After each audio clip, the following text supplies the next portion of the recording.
ఆయన మోడర్నైజ్ గా అలాంటి గట్టిగా చంపచల్లు అనిపించి చెప్పడం అనేది చాలా ఇంపార్టెంట్, నేను ఒప్పుకుంటా. ద వే ఈ saying few things is very correct అండి. ఎందుకంటే కొన్ని ఖచ్చితంగా సాఫ్ట్ గా వేసి ఒక గట్టి రాయిని కూడా కాటన్ లో పెట్టి కొట్టాల్సిన రోజులు పోయినాయి ఇంతకు ముందు. ఇప్పుడు పర్ఫెక్ట్ గా ఆ వాయిస్ అట్లా చెప్తేనే ఒక రకంగా ఉంది. ఎందుకంటే ఎవరు ఏదో అంటారు కదా, తీర్థం శంకులో అది నీళ్ళని శంకులో పోస్తే తీర్థం అవుతున్నట్టు ఆయన చెప్పే వరకు ఏమవుతుందంటే తల్లిదండ్రులు ఎక్కువగా వింటున్నారు మోడర్నైజ్డ్ గా. ఇప్పుడు ప్రతి ఒక్క పురాణాలనే ఆయన ఎంత మోడర్నైజ్డ్ గా అనుకరించి మనకి చెప్తుంటారు. కానీ ఎమోషన్స్ కి ఖచ్చితంగా 2-3 ఎగ్జాక్ట్లీ ఎవరు అతీతులు కాదు, 2-3 అయ్యో ఎలా అండి పాపము, ఆయన మనిషే కదా, ఆయన మన దేవుడు, ఆ దేవుడికే కష్టాలు తప్పలేదు. ఆయనకి చూడండి అసలు ఈ ఏజ్ లో అంటే ఇలాంటి ప్రవచనకర్తల్ని చాలా మంది ఫాలో అవుతుంటారు. ఆయన దేవుడు ఏదో చెప్తున్నాడు దైవదూత లాగా అని ఫీల్ అవుతూ ఉంటారు. ఇలాంటి వాళ్ళకి ఇలాంటి గతం ఉండడం యాక్సెప్టబుల్ ఆఫ్ కోర్స్ అండి.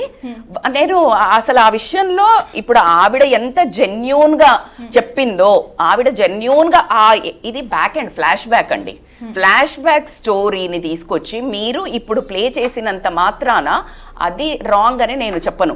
ఎందుకంటే అప్పుడు చేసింది రాంగ్ అని చెప్పొచ్చు. అప్పుడు గరికపాటి గారు శతాస్రావధాని కాదు, ప్రవచనకర్త కాదు, ఈజ్ ఎ నార్మల్ మ్యాన్, మనిషి, మగవాడు. సో ఖచ్చితంగా కుదరదు కదండి, మెచ్యూరిటీ లెవెల్స్ లేవు. ఆవిడ చాలా క్లియర్ గా చెప్పారు. మీకు నేను చెప్తాను, మీకు ఆవిడ చాలా క్లియర్ గా చెప్పారు. ఏమని చెప్పారు అంటే ద వే, అసలు నేను కూడా షాక్ కి గురైనా. It was so destined. ఈ రోజు నేను మీతో ఇలాంటి పెద్ద వాళ్ళతో ముందు కూర్చుని నేను డిబేట్ చేయడానికి రావడానికి ఇట్ వాజ్ సో డిస్టెంట్ అనుకుంటే, నేను నిన్న రాత్రి ఇట్లా ఫోన్ ఓపెన్ చేయగానే ఆవిడది వచ్చింది. జనరల్ గా ఇలాంటి కాంట్రవర్సీల మీద నాకు ఈ మసాలా న్యూస్ మాట్లాడడం ఇష్టం ఉండదు. ఎందుకంటే వేరే వాళ్ళ జీవితంలోకి మనం వెళ్ళి అసలు ఏం జరిగిందో కరెక్ట్ గా తెలియదు, మాట్లాడడం చాలా డినై చేస్తాను. బట్ నాకు మార్నింగ్ లేగానే ఫోన్ వచ్చింది ఇక్కడ నుండి. అందుకేనా నేను చూసింది నిన్న, బికాజ్ అట్లీస్ట్ నాకు కొంచెం అన్న ఒక డీటెయిల్ స్ట్రక్చర్ అయితే వచ్చింది. నో డౌట్ ఐఎమ్ లైక్ చాలా వింటాను నేను ఆయనవి. కానీ ఈవిడ చెప్పిన పాయింట్స్లలో మీరు ఒకటి గమనించారు, ఆయన ఇలా అన్న భార్యను తీసుకొచ్చాడు, అవన్నిటికీ రియల్లీ షాకింగే. ప్రతి ఆడియన్స్ కి ఈరోజు అది షాకింగే. ఆయన దాచిపెట్టాడు అని చాలా మంది మాట్లాడుతున్నారు. దాచిపెట్టకపోతే నేను అన్న భార్యను తీసుకొచ్చానని ఎవరండి చెప్పేది? ఒక ప్లాట్ఫామ్ కి వచ్చాక ఆబ్వియస్లీ చెప్పరు. Let's be very common sense use చేద్దాం అంటే సరిపోదండి. ఆయన చేసిన కొన్ని అంటే మిస్టేక్స్ అని చెప్పే అంత వయస్సు కానీ అంత నాలెడ్జ్ కానీ నాకు లేదు. కానీ ఆయన అనుకున్నట్టు ఇప్పుడు డివైన్ ప్లే, తానొకటి తెలిస్తే దైవం ఒకటి తెలిసింది అన్నట్టు ఏం జరిగిందంటే ఆవిడ చెప్పినవన్నీ వాస్తవాలు అట్లీస్ట్ 60-70% ట్రూ అండి. కానీ ఆవిడ డివోర్స్ తీసుకున్న తర్వాత ఈ రోజు పిల్లలది కానీ లేకపోతే ఆయన మీద ఈ కక్ష సాధింపు కానీ ఆవిడ టోటల్ గా పర్సనల్ గా వెళ్తున్నారు. ఆవిడ ఏం చేసేది ఉంది అంటే ఏది వెళ్ళినా తన జీవితాన్ని తను నాశనం చేసుకున్నారు. మీరు గమనించాలి, నేను విమెన్ ఎంపవర్మెంట్ గురించి మాట్లాడినప్పుడు షీఈస్ అమేజింగ్ సక్సెస్ఫుల్ ఉమెన్ అండి.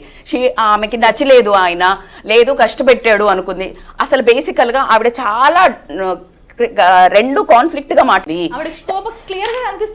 అయ్యో చాలా పెయిన్ఫుల్ అనిపిస్తుంది. పిల్లల్ని మిస్ అయ్యాను అనిపిస్తుంది. ఏదైతే ఆ సక్సెస్ ని నేనెందుకు వదిలేసి వచ్చానా అని అనిపిస్తుంది. బట్ ఎవరు చేశారు? ఏదైతే ఆ సక్సెస్ ని నేనెందుకు వదిలేసి వచ్చానా అని అనిపిస్తుంది. బట్ ఎవరు చేశారు? నీ తప్పుకు నువ్వు బాధ్యులు కదా. There are 2 types of people అండి ప్రపంచంలో. ఒకళ్ళు విక్టిమ్స్, ఒకళ్ళు creators. Victims always go on a memories, they work on a flash back, they work on memories. నా సక్సెస్ ఆపడానికి ఈమె కారణం, ఈయన కారణం, ప్రభుత్వం కారణం, వీళ్ళు కారణము. అదే క్రియేటర్స్ ఏదైతే పాస్ట్ జరుగుతుందో దాన్ని యూజ్ చేసుకొని they will go for dreams. So exactly అదే జరిగింది. ఆవిడ ఇప్పుడు మీరు ఒక్కసారి గమనించండి, ఈ రోజు డివోర్స్ అయిన తర్వాత నువ్వు ఈ పంచాయతీ పెట్టి నువ్వు యాజ్ ఎ పర్సన్ గా నువ్వు ఒక 2 డిగ్రీలు అండి, ఆవిడ ఎంఎస్సీ సాంస్క్రిట్ తెలుగు లిటరేచర్ చేసి ఆవిడ ఒక అద్భుతమైన అంటే విమెన్ కి నీకు ఇష్టం లేని బ్రతుకుని వెళ్ళినా కూడా నువ్వు ఇలా జీవించవచ్చు అని నించొని సక్సెస్ అయి చూపించారు. She is successful. అండ్ మళ్ళా సాధారణ వ్యక్తిగా, సాధారణ మహిళగా నాకు ఇలాంటి భర్త ఉంటే నేను సక్సెస్ఫుల్ అని నువ్వు రేట్ చేయటం నాకు చాలా బాధాకరంగా ఉంది. నేను ఆవిడతో ఉన్నాను, ఆవిడ ఎమోషన్స్ కి నేను వాల్యూ ఇస్తున్నాను. ఆవిడ బాధ, ఆవిడ పెయిన్, ఆవిడ గొంతులో గద్గదం ఏదైతే ఉందో, అండ్ ఒక్క దగ్గర కూడా మళ్ళీ ఆవిడ ఆయన్ని మెచ్చుకుంటుంది. ఆయన చాలా గ్రేట్ అంటుంది, ఆవిడ చాలా కష్టపడ్డాడు అంటుంది. కాన్ఫ్లిక్ట్ గా ఉంది కొంచెం. కన్ఫ్యూజ్ అవుతున్నారా కామేశ్వరి గారు? ఏంటి అంటే హస్బెండ్ ని పొగుడుతున్నారు, మళ్ళీ తిడుతున్నారు, అవును, చాలా అభియోగాలు వేస్తున్నారు. అవును, కన్ఫ్యూజన్ అవుతున్నారంటే ఇక్కడ అసలు ఫస్ట్ మరి ఆ వారి సుగ్రీవుల కథను ఆయన మనసు ముందు పెట్టడమే తప్పు ఆవిడ. ఎందుకంటే అది గడిచిపోయింది, అందులో ఇద్దరు తప్పు ఉంది. తర్వాత మన సొసైటీ లేడీసే విక్టిమైజర్ చేస్తుంది, ఇది పురుషాధిక సమాజం కాబట్టి. అది కూడా అర్థం చేసుకోవాలి. ఆవిడ సాంస్క్రిట్ చదువుకుంది, లిటరేచర్ చదువుకుంది, లెక్చరర్గా చేస్తుంది. కాబట్టి అర్థం చేసుకుని ఈరోజు తన పిల్లల భవిష్యత్తు గురించి అయినా ఆలోచించి ఆ పని చేయాల్సింది కాదు, ఆ వాలి సుగ్రీవులు కదా పెట్టాల్సింది కాదు. కానీ ఒక ట్రిగ్గర్ పాయింట్ ఉంటుంది ప్రసాద్ గారు, దాన్ని మనం ఎవ్వరు ఓవర్కమ్ చేయలేం. చెయ్యాలండి, చెయ్యాలి, వయసు వచ్చాక చెయ్యాలి కదా పిల్లల తర్వాత కూడా.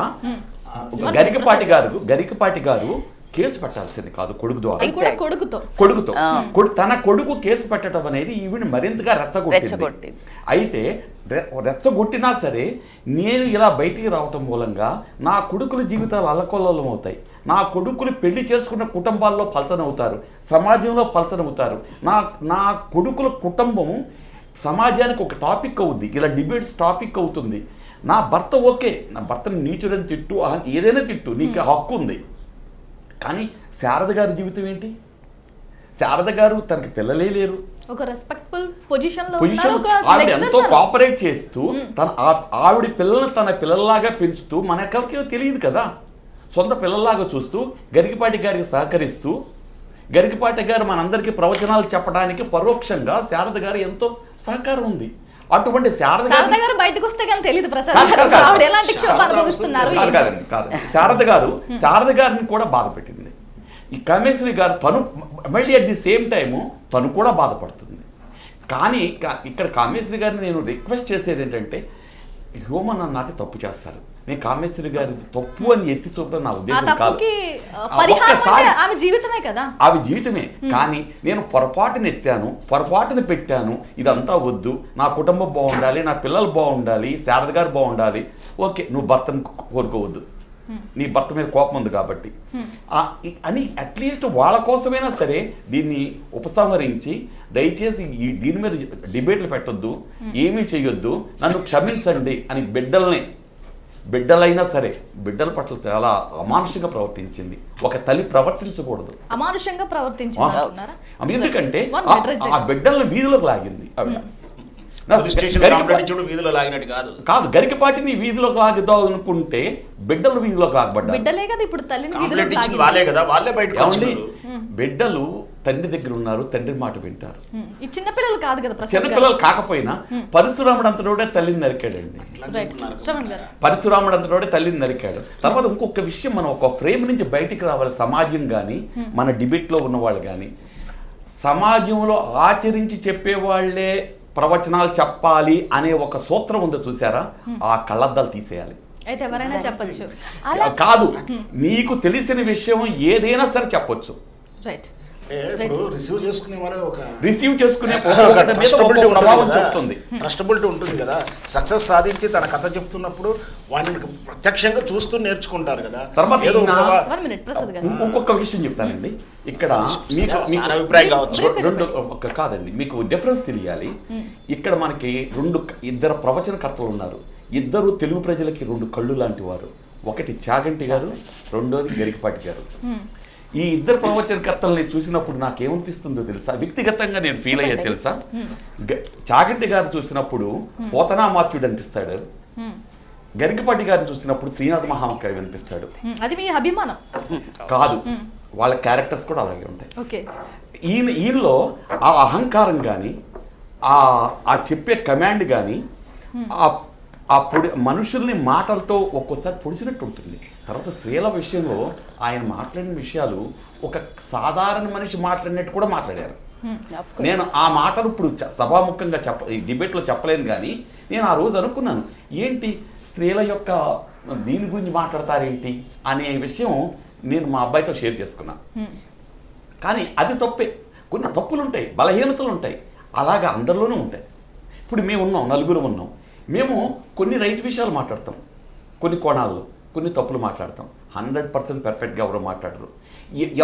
మీరు ఏది ఎంతవరకు ఏది ఎంత తీసుకోవాలో మీ వివేకం చెప్పుద్ది. రైట్ శ్రవణ్ గారు ఇందాక చెప్తున్నారు, ఇంత మొత్తం మీద గరికపాటి గారిని సపోర్ట్ చేస్తున్నట్టుగా అనిపిస్తుంది.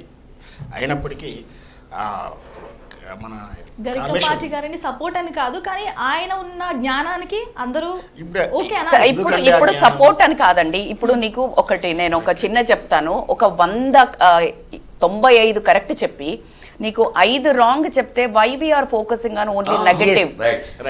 ఇప్పుడు ఆయన మూర్ఖంగా మన లేడీస్ మూర్ఖంగా అంటే కొన్ని నమ్మకాలు మూఢనమ్మకాలు పెట్టుకొని పిల్లలు పుట్టాలంటే భర్తతో బాగుండాలా పూజలు చేసుకుంటే ఉంటే సరిపోద్ది. లెట్స్ జస్ట్ కామన్ సెన్స్ అండి. అలాంటివి చాలా మాట్లాడారు ఆయన. నిన్న దాకా నేను మొన్న ఒక వీడియో చూసాను మ్యామ్. నేను నిజాలెంత అబద్ధాలెంత, అబద్ధం చెప్పాడా నిజం చెప్పినా కాకుండా ఇక్కడ కామేశ్వరి ఆమె ఆవేదన వాస్తవాలు అనేదే ఇక్కడ చర్చ. ఎందుకంటే సార్ అన్నట్టు ఎవరైనా ఏమని చెప్పొచ్చు, చెప్పడానికి ఏముందో నిజం. ఆయనమే కొత్తగా కనిపెట్టి చెప్పుండొచ్చు, కొత్త కోణంలో చెప్పుండొచ్చు, చరిత్రలో ఏందో పురాణంలో ఏందో